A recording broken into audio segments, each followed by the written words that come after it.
Shutter speed is the amount of time your shutter is open, allowing light to hit your sensor. Depending on your camera make and model, you will have upwards of 56 shutter speed options ranging from 1/8,000th of a second to 30 full seconds. Your camera may also have a bulb setting which allows even greater exposure times. The longer the shutter is open, the more time light has to enter through and fill the sensor, making your image brighter. The quicker the shutter is open, gives light less time to enter through the sensor, making your image darker. But the real power of shutter speed is that it can freeze action or blur motion. Let's take a look at this powerful option in action with this moving stream in the Cuyamaca Mountains.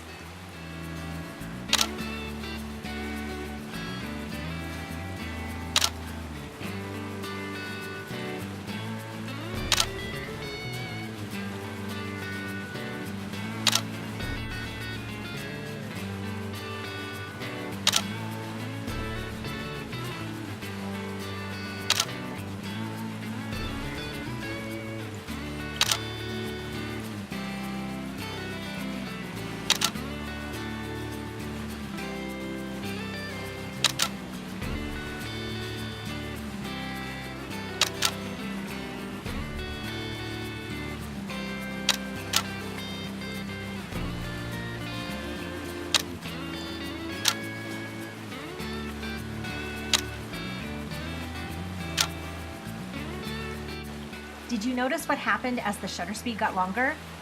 A faster shutter speed freezes action, creating a crisp, frozen view of the scene, while a longer shutter speed blurs motion, creating a smooth view of the movement happening. When using slower shutter speeds, you can even hear the time the shutter is open. Let's take another look at the scene, only this time we will look at the photos Rod and I took of each other. Listen for the difference in time the shutter is open. Rod used a faster shutter speed to freeze me in the scene, while I used a slower shutter speed, 2 full seconds to be exact. Anything moving in the scene blurred, such as Rod in the stream. However, his camera, the rocks, and the scenery stayed in focus. That's because they weren't moving. Also, and this is important to remember, I didn't allow my camera to move during the slow shutter. If I did, then everything would be blurry and not in a good way. Stabilizing your camera, such as using a tripod, is important for slow shutter shooting. While longer and shorter shutter speeds will illuminate your image with more or less light, the real power comes from using your shutter speed as a means to either freeze action or blur motion. And that's it. Happy shooting all, and stay in focus.